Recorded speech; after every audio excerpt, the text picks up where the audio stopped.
again, and then I will share the link to that in the chat. Alex is kind of my engineer already. He's helping me so much for this out. I can't even tell you. There are times that I am like ready to tear my hair out. I'm so frustrated. And he just comes over and he'll just like touch it and it will work. He's amazing.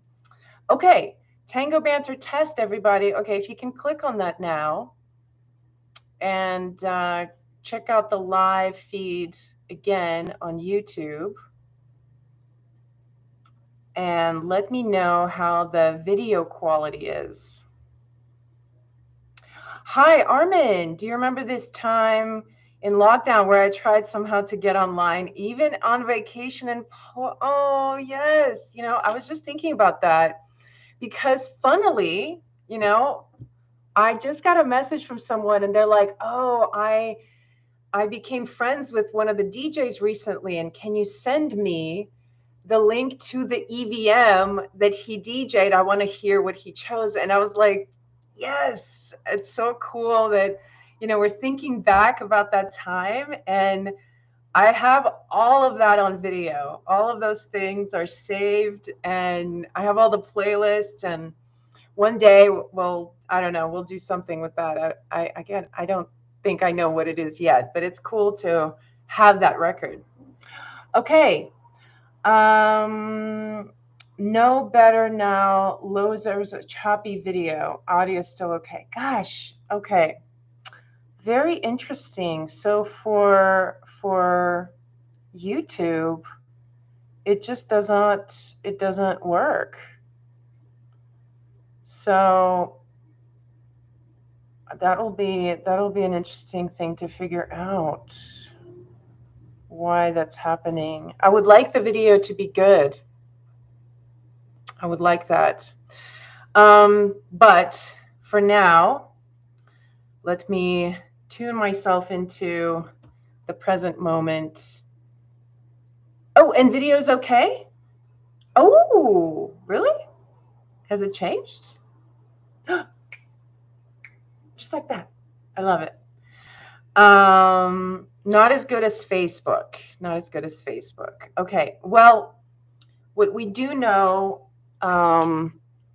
is that at least those of you who are used to attending my lives on Facebook, you can just come to this group and attend where you're, you know, familiar with this kind of platform.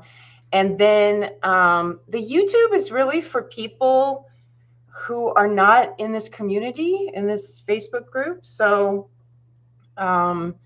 it's going to be to a wider audience. So it's mainly, I think, the attempt to make it available to a larger audience. So it's going to be the same feed.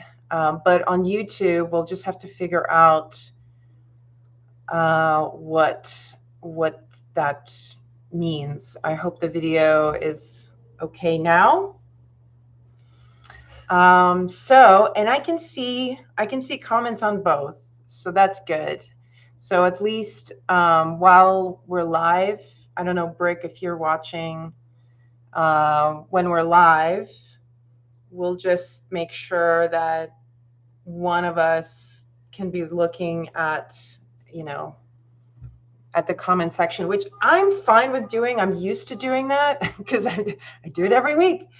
And so that might be, you know, video can't be used the way it is here now. Video can't be used? What do you mean video can't be used? I wonder what you mean by that. Okay, so that's going to be next Saturday, y'all. So next Friday, I'm not going to do a live. Next Saturday, the 17th? Yes, the 17th, Saturday the 17th, 2:30 p.m. Pacific time. It will be like an hour, maybe, I think. That's what I'm expecting. 2:30 start time. You can join here and participate. So you'll see us and the um, the other podcast members, and then we'll have a facilitator, and we'll have an audience too. And I don't know how you're gonna maybe see the audience somehow. We'll figure that out, but you'll be able to kind of see what's happening and hear what's going on. So this week we are talking about, what are we talking about? Switching roles. Switching roles. I put out a poll to see how many people prefer, switching roles versus just dancing one role. How many people want to dance more in both roles but don't get to? And there were some really interesting things that came up out of that discussion. There was a lot of people saying they wish they had more experience doing it. And of course, there were people who were like, nope, I'm happy with the role that I'm in. I think, Bill, you were in that category. You're like, don't really need to know it. And some people feel that way. And honestly, I don't have a problem with that at all. I'm not attached one way or another. But it was cool to see that for those people who are doing it, when they, like what they share with me, what their realizations are after they start doing both roles, it's cool to see some common themes emerge that everybody sort of resonates with. And some of it has to do with like the musicality, and sort of hearing the musicality from both sides really helps to understand what's really going on and how to communicate things. And also, mechanically speaking, one of the most common things I hear when I teach new leaders, followers who are transitioning to leading, so they really know how to follow and they're learning to lead. One of the first things that I start hearing when they learn certain mechanical rules that you have to do as a leader is they'll say something like, oh my God, I've been doing this thing and I didn't realize how annoying it is, because suddenly you actually are on the other side and you can feel what it is you're doing more clearly from that side. And so when a follower then does something that is also your habit, you get to kind of see how it works. And it's a great like learning experience, right? Because you like totally can change your patterns or your habits very quickly, because suddenly you can see the effect of it. And I could see that a lot of people were sharing very similar experiences of just sort of understanding the dance in this more holistic way, which I also kind of felt. Now, honestly, do you absolutely need to know both roles to be a good dancer? I really don't think so. I'm not necessarily, I wouldn't go as far to make that statement, because for a lot of people, they're really good at their role and they're really happy in that role and they're really excel at it. And it's like, I don't think there's any like room to say like, oh, if only you could do both roles, you would know even more. However, you also don't know. You don't know what it's like on the other side. So a lot of times, people will get defensive and they'll be like, well, I don't really need to know the other role because I'm really good at this one. And they're getting kind of attached to their own role. And there's a little bit of like pressure that they feel. But honestly, it's really up to you. It's really up to you whether you want to explore that, whether you need it. A lot of it is need driven, because honestly, that was another popular comment, was that whether or not you enjoy leading as much as you enjoy following, which is a common theme for women. It's like leading is can be kind of hard. You prefer following, but you lead. So, yeah, it's a little bit more work, but it's just nice to have options, right? Like it's nice to have an option to just, step into a different role. And if there's not enough of the role that you prefer to dance, like if that's not available, then you can just step in, because then you're back on the dance floor and you have more autonomy in that way. You're not like, I think that the feeling that I really resented when I was just strictly following, is that feeling of just being stuck in this purgatory at the milonga, because you're just like, any minute now I'm going to get this magical tanda, and you're sitting on the edge of your seat and you're waiting, and then it doesn't happen, and then you sit back down and you're like, all right, another 10 minutes, and then you're like, all right, another, here we go, it's going to happen, and you're waiting, and then it doesn't happen. And it was such a frustrating feeling to be sort of caught in this waiting game. So for me, it was a really functional thing to be like, okay, if I lead, then if there's not opportunity for me to follow, I can just lead someone. And there's always people who are waiting to dance. Like there's always women who are waiting to be asked. Like that's just a reality. So it was really functional. But for leaders, like objectively, would leaders benefit from knowing how to follow? I think objectively speaking, by just like the feedback I'm getting, my own experience, and just logically, I think yes. Yeah, you get better. You get better just because it's different, it's opposite of what you know, it challenges your nervous system in a different way, you connect to the dance in a different way, like you just see a whole other side of it that then informs your role. I would say that. But at the same time, like it's not for everyone.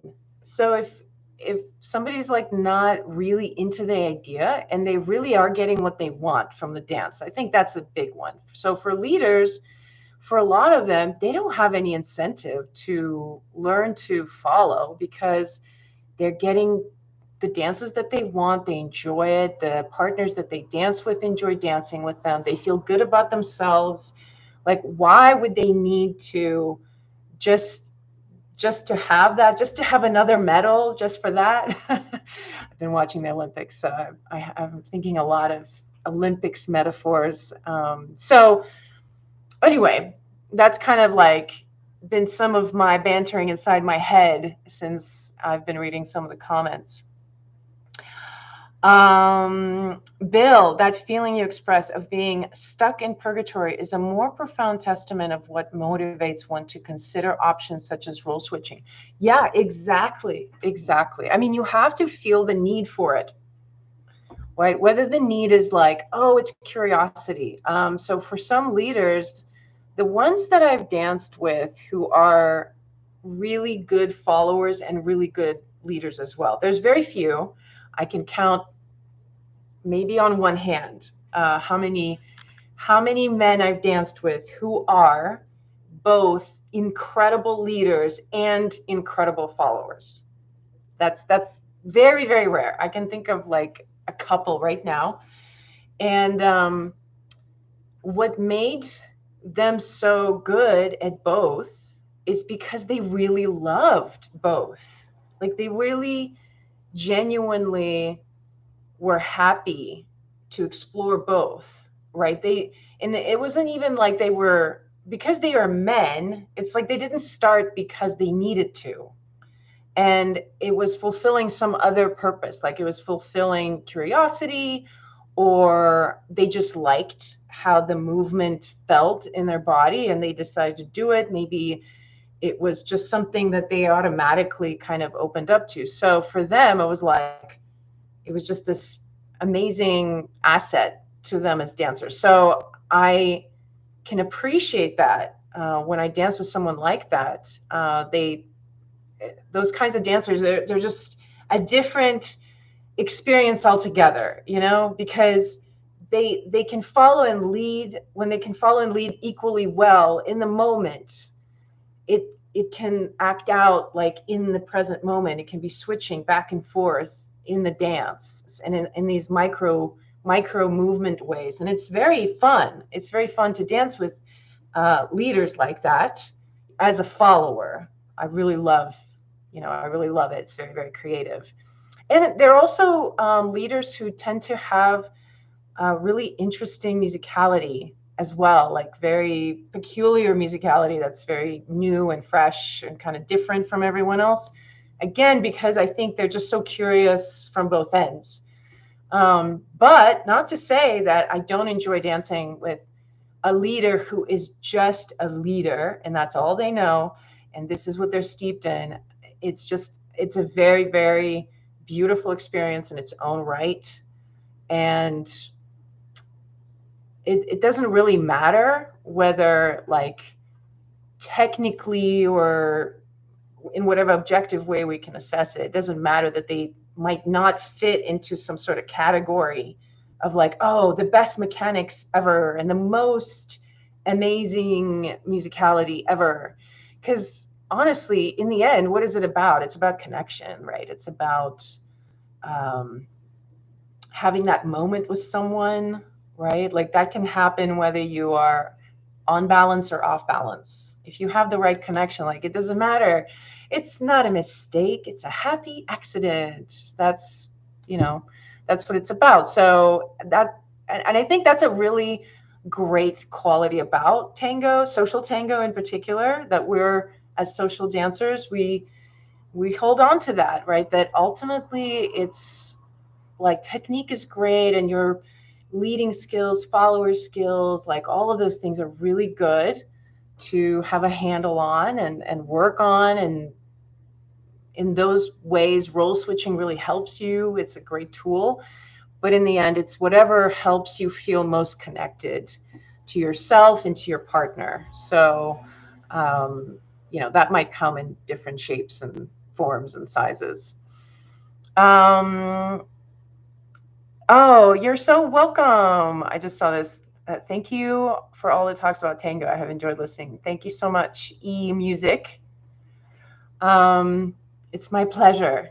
I can hit a heart. Is that? Ooh, here we go. Look at me go. I'm learning. I'm learning, y'all. Okay, so now let me just refresh this and see if there was any. Okay. Sometimes the chat just does not refresh as much as it needs to. Okay. So now I wanted to actually talk about a different question about role switching that came up from a comment from someone who was like, oh my God, it's so hard to learn both at the same time.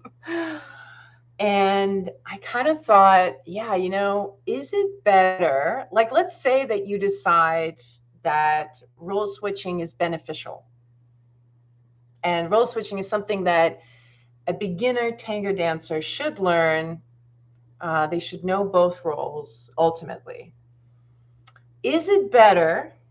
Do they learn faster? Yeah. Forget the is it better. We'll make it more specific. Do they progress faster or slower than someone who learns one role and then moves on to the next one? And when we say progress, what do we mean by that?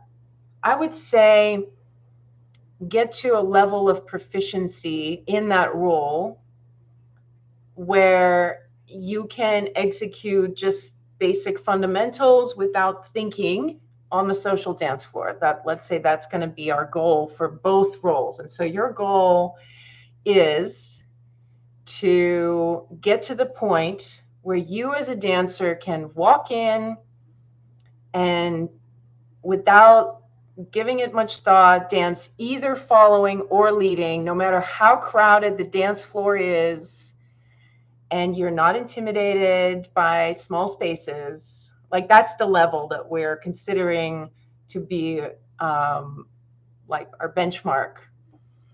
And so you have a beginner student who begins to learn, and would it be ultimately more time or less time for them to get to that point in both roles if they learn at the same time versus one after the other? I'm really curious what you guys think.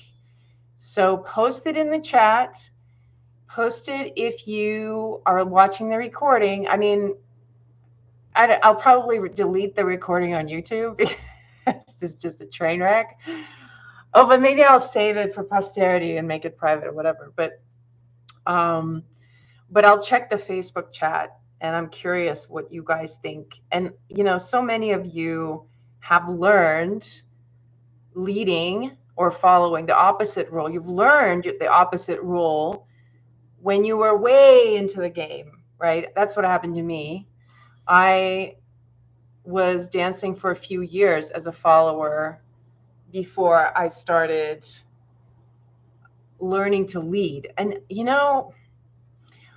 like, if I look at how long it actually took me to go from what point A to point B of what I'm describing, from going from like, I don't know anything about leading, to I'm completely comfortable leading anywhere at any point, that trajectory took me probably 3 times as long as a normal person would today. And partially because at the time that I was starting to lead, it was so unusual for that to happen that I just felt so weird all the time.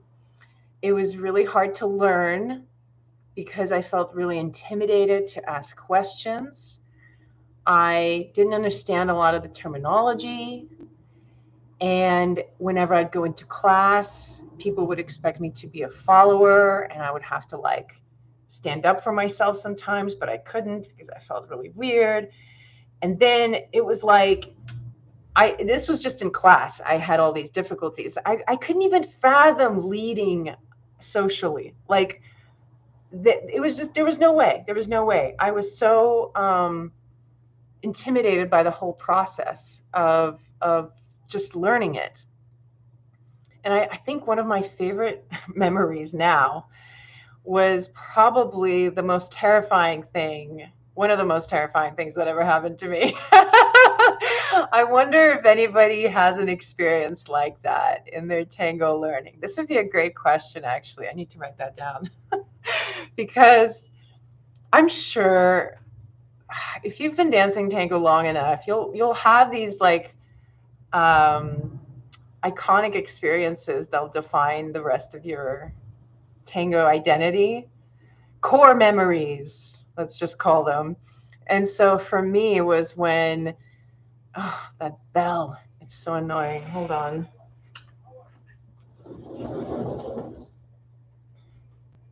Every day there's ice cream going up and down the street. This guy comes in the afternoon. There's another one comes at night, and he plays this tune that just gets on my nerves every night. And the summers in LA. Okay, so the memory. I'm at a milonga. I'm a beginner. I know nothing. I know like walking and the sandwich. Like that's literally all I know as a leader. And I'm sitting there, and my teacher, she grabs my hand and she just pulls me on the dance floor, and she takes the embrace as a follower and she goes, walk. And I was like, no, I can't do it. No, I was like, my heart just sank. I was so nervous and it was so scary. But she just wouldn't take a no for an answer. And she's one of those people, she's kind of like that, she's so powerful in that way as a teacher. She'll just believe in you. She'll just like, and you do it. And so she just starts going, walking, ocho cortado. Like she starts calling out figures as we're dancing. And she waits for me to do the figure, and then she would tell me the next figure. And that was my very first time leading on the social dance floor.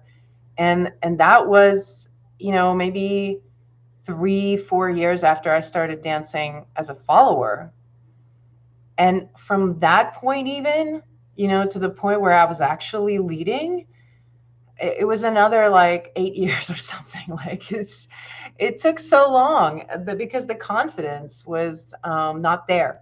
The confidence wasn't there for a long time, which now, thankfully, it's changing. There's more acceptance around the fact that women lead. It's not so weird looking anymore. I mean, I have to say, it's been really fun to see the change. I get to say things like, back when I started, it's so funny because I've been so used to feeling like the rookie, like the person who's just like new on the scene, and I don't know what's happening. But I've been here long enough that now, like, I've seen it change, and to go from um, seeing like here and there a woman dancing with another woman. The first time I saw that in Buenos Aires, I was like, it was another core memory because I was at Salon Canning, and there was a couple of sisters visiting, like, how Buenos Aires gets like flooded with foreigners.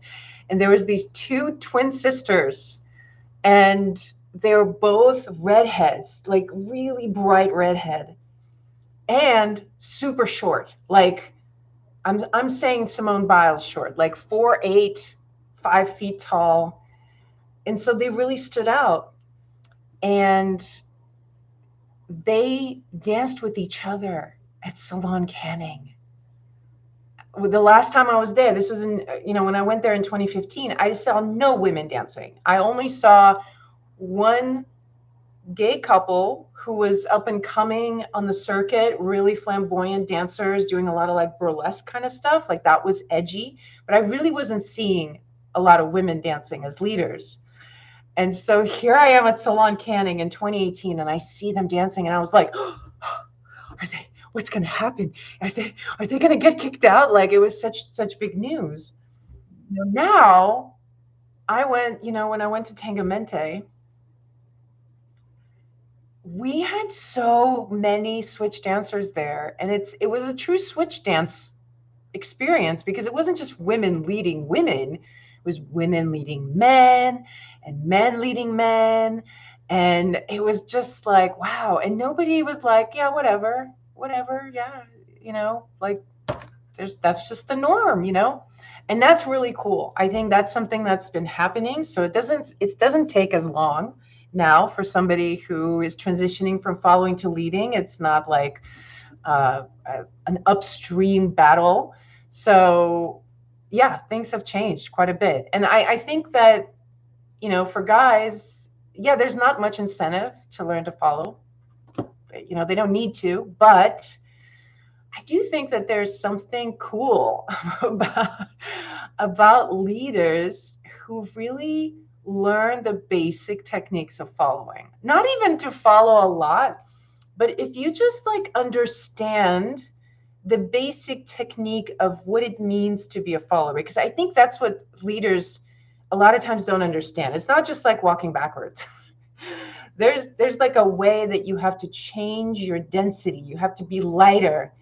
And we talk shop all the time, ladies. We talk about this, that like some leaders, guys, you'll be like, I love to follow.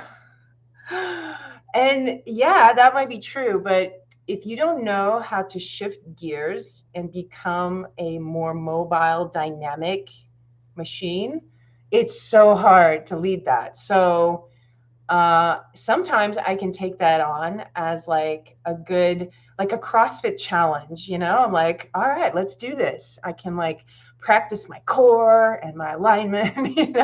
But other times I'm like, I can't do it. I don't have it in me. So for a lot of leaders, if they just understood that little tiny piece, that's it. That's all I'm asking. It would just change so much. It would just change so much for everyone. I think it would make things so much easier. Because right now it's just a little bit like a misunderstanding a lot of times. Leaders don't really understand what it means to follow, and followers more and more are understanding what it means to lead. And as a follower, my technique got so much better once I understood some principles of leading, just basics. Again, like understanding what the point is and like where you're supposed to be. And somebody's messaging me. Oh, it's my husband. So anyway, um, I lost my train of thought. That's what he does to me. Still. So that's actually a great opportunity for me to like check in with the chat here. Gregory, hello. Your story of starting out reminds me that the gender assumptions are a perpetual challenge. I know someone who is an experienced follower, but now training as a leader, had at least one very negative class experience. She was taking a class as a leader, but the class did not have enough followers. So the instructor tried to force her to follow for purpose of the class. Exactly. She had to insist and explain that she was there to learn leading, not following it. It wasn't her job to fix his classroom. Yes. I mean, yeah, I'm glad. I'm glad like she stood up for that because it's not comfortable, you know. I mean, for Sarah May, I had an interview with her on the Banter a few weeks ago, and she shared a very similar experience where, she ended up being outnumbered in terms of women versus men, and so she ended up having to follow the whole class and felt like really crappy afterwards. And yeah, thankfully, it's not happening as much as it used to. So I'm glad that these cases are more isolated and they feel more outrageous to people, like it's not okay anymore. um, there's like certain things not okay to say anymore to women or about women, and that's good. That's like a good thing that's happened in tango and in culture in general. Like we're evolving. That's great. Teresa, yes, Tango Mente was amazing. So many switches. I know that we tried to photograph that. I mean, I really wanted to have this picture. They were like, okay, everybody switch dance, all the switch dancers get into the photo. And so all the switch dancers started coming, but then everybody else who didn't hear the announcement was just like, oh, there's a photo being taken. And so everybody piled in, and so I was like, okay, we don't really have a true photo documentation of how many switch dancers there really were. But at one of the afternoon milongas, I tried to calculate, which don't take it as fact. Okay, it's just more of a feeling driven calculation. But it seemed to me, I thought there was maybe like out of 80 couples on the dance floor, at least like 12 were switch dancers, which I was like, wow, that's crazy. That's like a lot. That's a lot of switch dancers, because typically it's very much like, oh, there's a couple. There's like that one woman who leads, and for a while I was the only woman leading in a lot of milongas. Like when I came back from Buenos Aires in 2016, and I decided, how you get depressed after coming back from Buenos Aires. I just talked to someone who got back, and they were talking about the post Buenos Aires blues. Yeah, you get all depressed because you're like, oh, it's not as good here as it is there, and I don't have as many people to dance with. But I was like determined that I wasn't going to get depressed. So instead, I was like, well, you have leading to work on, and you're not that confident. So you might as well start leading. And this is the perfect community for you to do this in, because it's small and the stakes are lower and the community is friendlier. And so I started leading. And for a long time, I was the only woman leading. A lot of times at the Milonga. So it was weird, and people did not know how to take my capaceo, and I did get rejected. I've actually been rejected more recently. I got like 3 rejections last week or something, and I was like, wow, I must be moving up in the world or something. So it's okay. It's really okay. The majority of the we need to like circle which one were the switch dancers. Oh. Okay, so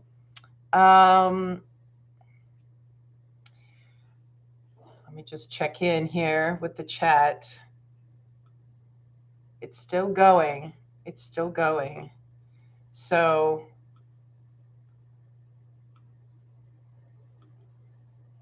okay, good. Um, yeah, so switch dancing is not as big of a deal as it used to be. And I think also because in other dance forms, it's like it's not even a point of discussion. There's not even a conversation around it. Like, do you lead or follow? You just lead and follow. That's like everybody does that. Like for blues, in the blues scene, for example, fusion scene in Portland, like um, I remember one thing had to get used to, which did get kind of annoying a little bit, is some of the fusion events I attended. The protocol was that you would come up to a person, and before taking the embrace, you would say, lead, follow, or switch. So you would establish ahead of time whether you wanted to lead, follow, or switch in the middle, switch back and forth between, because you just dance one song, but you could like switch in the middle. And then sometimes you would also ask whether you wanted open embrace or close embrace. That was a little too much for me. And sometimes I notice I get annoyed with the question if I'm like, I just want to dance, I just want to go. And I guess I have an expectation most of the time if men capaceo me, that they're capaceoing me as a follower. And I think I need to correct that in my expectation and sort of open up the possibility. Because there are men who capaceo me and they actually want me to lead them. And I don't know that until I take the embrace and they're like, oh, would you lead me? And sometimes it's okay. I mean, every time it's okay. Honestly, I typically say yes. I don't have any qualms about it. Um, there are times when I'm surprised a little bit, and there are times that it's a train wreck. I've had those. Now, it's never gotten to be a big enough train wreck to like to make some sort of embarrassing thing to happen, like falling or something that would cause me to feel a lot of shame. Because I guess that's what comes up sometimes. Like if a leader asks me to lead them, I sort of feel like it's a little bit of a test sometimes. And yeah, then it's like a little bit of a edge inside my head. Like I'm like, I got to be all on my best. I got to do everything right because they're like assessing me. And they probably are not. Honestly, it's more like mental stuff. But because that's a possibility, then, you know, when you're like going into follow and suddenly they're like, oh, do you want to lead? And I'm like, oh, but do I want to lead? I don't know. Do I want to lead? uh, yeah, I've talked to a lot of followers who I should say to a lot of dancers, a lot of women who lead and follow, who feel that they would prefer following. If they had a choice, they would prefer following. But it's good to have the option to lead. And I have felt that way for most of my leading experience. It's been like that. Leading has felt more like a task, an exercise, a workout, a challenge. Yeah, something that I have to master, something I'm working on. It requires discipline. It requires a certain like level of presence. It's not on the same wavelength as following, because we all know with following, it's like I can close my eyes and just drift. Active napping, I call it, you know? Sometimes when it's like really late and you're really tired, as a follower, you can just check out, you know? Especially in like milonguero style, It's all like cozy. I feel like I really have to be on alert. I know the role so well. I did it so much as a follower. I had so much experience before I started working on leading as a follower. So following to me is just like a very well worn shoe that I just know every crevice of. And with leading, it definitely did not feel that way. It was empowering and it felt good to my ego, to my personality, that it's like, hell yeah, I'm not sitting out. I'm dancing. I can do it. But it didn't feel that great.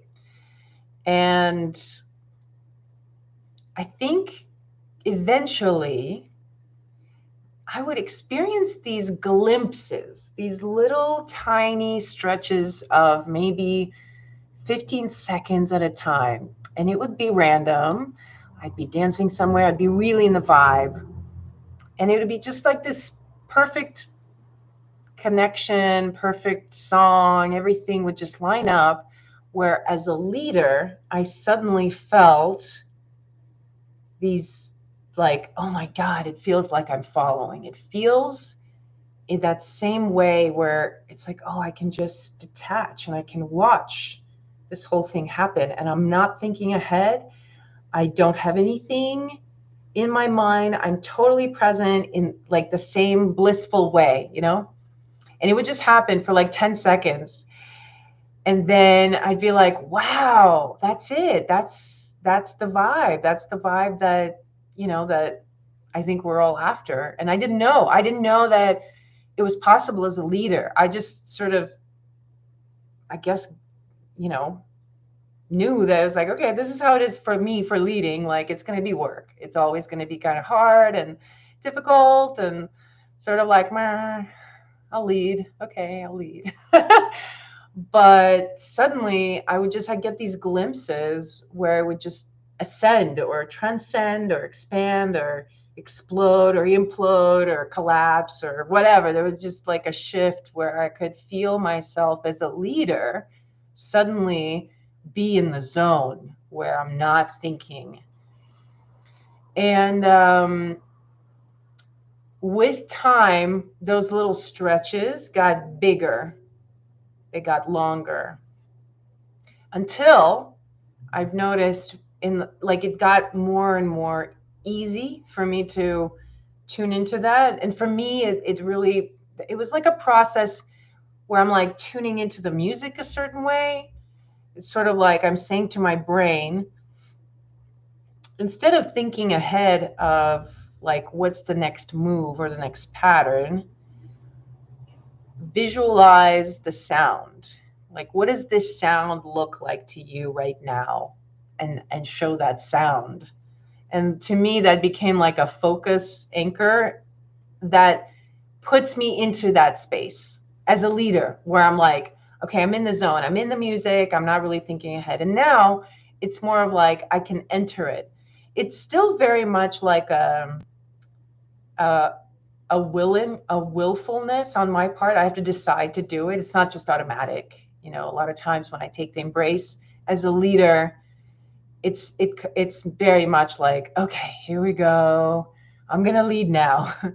And then I have to decide to be like, okay, I'm gonna access this. Sometimes I get really into the zone if I dance a lot, where it's like it's its own momentum.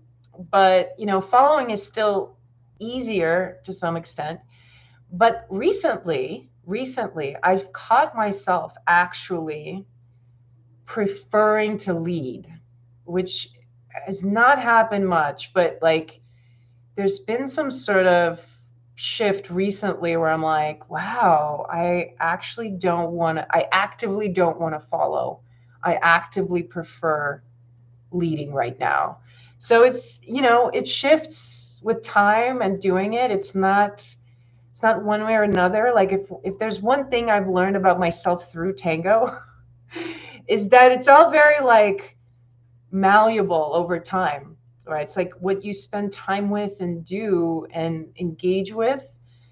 I feel like you just sort of develop a knowing of it that inadvertently leads to more knowing of it, let's say. And so I think just by the nature of me leading a lot socially, like getting into that mechanical, like I'm just gonna lead. Anytime I'm not following, I'm leading. That's something I had to say to myself, like early on. I just made it a rule. I was like, no, you're not gonna sit. Anytime you're not following, you're gonna lead. And that's how I kind of made it a rule for myself so that I could get a lot of floor time. And because I got more and more floor time, that led to more and more of this familiarity. I think ultimately that's somehow for everyone, it's going to be something like that that will get you to the phase of dance that you want to be at, whether it's like you want to master your role as a follower or you want to master your role as a leader. I think ultimately I don't know if it matters whether you do them at the same time or one after another. I think it might have to do with more like how you learn and what your preference is, whether you like to switch between the two. Um, Here's one thing I've observed with my students, and you might watch this in yourself.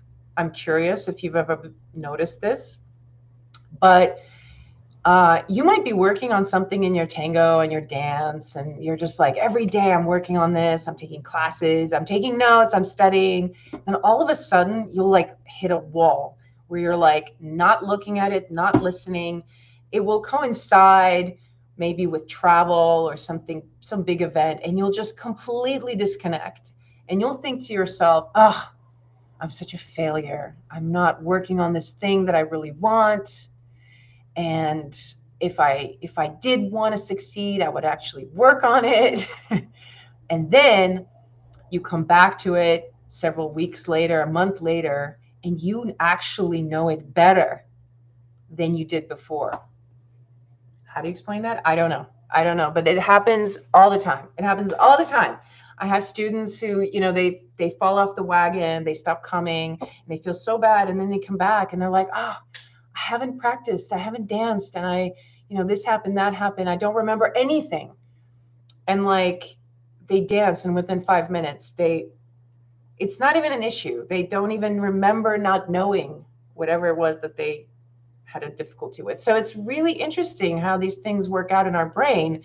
So you might learn better if you learn at the same time. It might be better if you switch from one to the other for a period of time and sort of give your leading side a break, give that part of your brain sort of a break and sort of integrate. And then you can go to your following side and work on that for a little bit. Either way, I think it's going to result in you, making new neural connections and learning new things. So it's a win-win for all. Active napping, yes. T-shirt right here, T-shirt. I love active napping. There's a joke that kind of floats around that this is why if you want to have like a really snuggly dance, you seek out that milonguero with the big belly, that one, and you just like hug and you just close your eyes. Oh my God. That my teacher said that to me early on. She's like, that's the best ones are for that. Yeah. The big one, the big milongueros.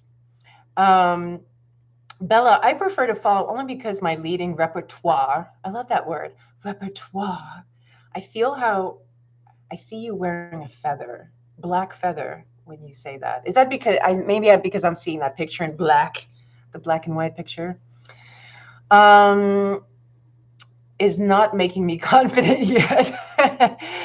Yeah, I know what you mean. I know what you mean. The leading, it takes a little while, but hang in there. It's going to happen. There's no rush. I think if you just kind of keep pushing ahead a little bit, I just did a reel on this recently that you can, like, practicing navigation skills at home is probably one of the best time investments early on, like as a leader, because that's like the half the stress. It's like you're so scared you're going to run into things. So if you set up, something in the middle of the floor that you have to walk around, as a leader, and I know that you were saying that you have carpeted floors, but so you might not be able to practice at home. But even if it's like early on in a practica, to like sometimes you can set up chairs and just go around it real tight and just have that experience of like you have to focus your eyes with your peripheral vision. As leaders, you have to use your peripheral vision a lot, right? Instead of looking straight ahead, you sort of your eyes are kind of pointing that way, but you're kind of getting a scope of your space. So you have to learn, and you can only do it on one side. You don't see on the other side, right? So you have to like use turns to constantly scan space around you, and that's how you make sure you don't bump into things. So if you can just like practice that, that alone is like, oh, that's the stress. That's definitely stress. But you're fine. You're gonna get there. You have a lot of support here. I'm sure you're gonna be leading in no time. The body needs time to catch up with the brain. Yes, exactly. Um, Beatrice, hello. Yes, you discovered my channel like a month ago. Oh, thank you. Wow, that's so nice. Yeah, this is my first time actually doing a live on YouTube. So this is very unorganized today, but I'm so happy that you're here. Brick, we have some women here who will only dance if they're leading or switching. Oh, interesting. That's interesting. So if they're leading or switching, they don't follow. They don't follow. They're like, no following. Yeah, isn't that bizarre? Oof. I know that can be, that can cause some drama for sure.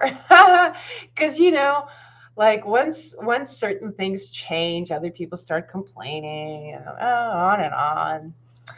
I also prefer following than leading. In leading, it requires mental work to turn off the critical mind, while in following, it is natural to be in the flow when you are with a fairly good leader. For leading, it requires to find a followers that are in sync with the movement, much harder to achieve. Yeah, yeah, one thing, it's like everything is a double edge, right? Everything has its two sides. And one of the things that I say about following, that makes it harder, following as a skill set, as like a technique, to become a good follower is hard. And it's harder than people think, actually, because what makes it hard is not all the vocabulary that you have to do backwards and in heels, which by itself is harder than walking in flats and mostly forward and balancing on 2 feet most of the time. So technically speaking, following is harder on that front. But to be a really good follower, you have to learn how to adapt to each leader differently. Like every leader is slightly different, and you have to adapt. And with certain people, you can adapt well, and other people, you don't adapt very well. And I think it correlates to how your experience is, right? When you dance with certain leaders and it feels really, really good to you and you make it work, and even if they're not technically great, you can still enjoy yourself. That's adaptation. That's like you've adapted your mechanics. You can make up for their loss of balance, their lack of clarity, whatever. And what the leader then feels is that they can do no wrong. And it feels great, right? It feels wonderful to dance with someone like that.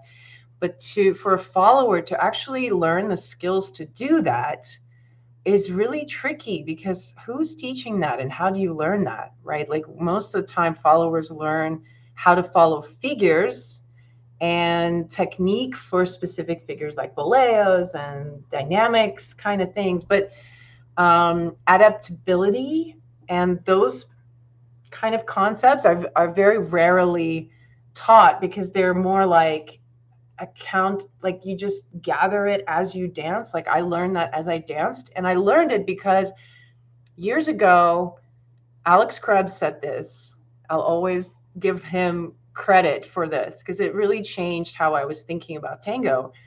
He said, as a follower, you can either become really specialized and polish your technique and really refine a certain style, which would mean that you can dance with narrower selection of people, right? If I become a really strong salon dancer of a particular style, I'm going to seek out other dancers who dance that style. So make my pool of dancers smaller. Or you can become more of a socially oriented dancer where your skill set is adapting to as many leaders as possible. That way you widen your pool of dancers you could dance with. But it does mean your dance is not as um, I don't know, like not as specialized, right? Like you don't, it doesn't look like you can't really go into a big salon style when you're dancing with somebody milonguero style, right? It's like it doesn't work. So your lines and maybe the quality of your movement suffers aesthetically, but you become a more adaptable dancer and you can dance with a larger amount of people. And so he told me this probably, I don't know, a decade ago. And I clocked it that then. And I was like, I know what I want. I want the latter. I don't care. I'm not the dancer who wants the specialized technique, but just partially because I really don't think I'm that good. Like I'm not that good in that level. Like that's not my passion. What I want to guarantee is that I get as many dances as I can, as I want. So that was like a big point of decision for me. And yeah, that yeah, that was fun to think about that for sure. So, you know, that's kind of the deal with that. You kind of have to choose. Bella, I see that you have no problems with navigation. Well, then, you are ready to lead, my dear.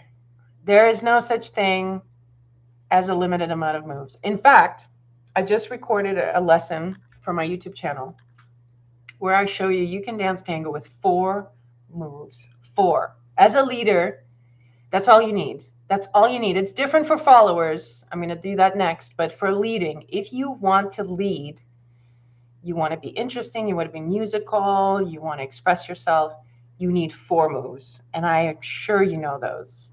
So I'm going to post that. I think that's coming out next week. So you'll see those. But yeah, you don't need much vocabulary. As long as you can navigate and stay in the line of dance, you're ready. You are ready. All right, guys, we are over time. I would say the majority of college student ages that I've met have actually been learning, leading, and following at the same time since the very start. I would also say the younger you start, the quicker you absorb and learn, so it works out. One of the reasons why I wanted to learn how to lead was because I will be joining University Tango Club this fall. I wanted to fit in and not be physically assigned to one role. Good for you. That's the way to do it. Exactly. Just stand up for your role rights as soon as possible. That's going to always serve you much better. And always, yeah, like always assert which role you want to dance. Like that's definitely should be part of the experience. And it's so cool. College clubs are really still the best places. They're the best generating ground for new dancers across the board historically. If we're thinking about like where is it that we get the most new dancers on the circuit who are coming up through the ranks, who are exposed to tango, they're learning it, and they're coming in to the circuit of milongas, they're coming from college clubs. And it's just such a great breeding ground for tango. So very good. And it's great. I think learning, leading, and following at the same time is a more traditional model now. That's kind of an expectation for some of the schools. Even here in LA, we have a school that pretty much requires it right away, and there's not even that thought like that. That's weird. So that's cool. Any chance you're coming to Austin Tango Marathon? When is that? Obviously, I'm not, since I don't know when it is. Yeah, I heard good things about it. Is it at the same venue, that beautiful ballroomy kind of place? That was fun. That was fun. What's going on here on YouTube's? I've been leading for about 3 years and recently prefer to lead. Yeah, nice, Beatrice. All right, guys. Well, let's wrap it up because, it's been going for a while. So here's the deal next week, no banter on Friday, but banter on Saturday from San Diego Tango Marathon. You will be, Labor Day. No, I'm here. I'm here. In fact, that's coming up. That's the one in September, right? In fact, this reminds me too. Let me just pause for a second here. That weekend, this the last weekend in August, we have Horacio Godoy here in the city of Los Angeles, and Horacio Godoy is here, and he's teaching a ton of workshops. He's teaching a DJing seminar. He's all of it can be a la carte. I highly recommend if you're in the vicinity, if you can come to LA for this, it's worth it. He is a legend. This is his first time actually in LA. I mean, first time in LA, but first time to the States, I think. I'm pretty sure. And I'm so excited he's coming. He's a fantastic teacher. He's really, really special. So check it out. I'm going to post the info about his workshops in the chat here in a minute, or I'll post it inside the group so you see it at the front. And next week, Saturday, 2:30 p.m., we'll be live, streaming live from San Diego. If you have questions, topics on your mind, be thinking about it. What do you want us to talk about at this inaugural live event that is going to be the beginning of something really great? I don't know what it is, but we'll find out. So I'll see you next week, guys. Have a great weekend. And I'm in San Diego this Sunday. I know it's a lot. I'm in San Diego this Sunday DJing the Sunset Practica as well. So if you're in the area, check it out. Okay. Bye.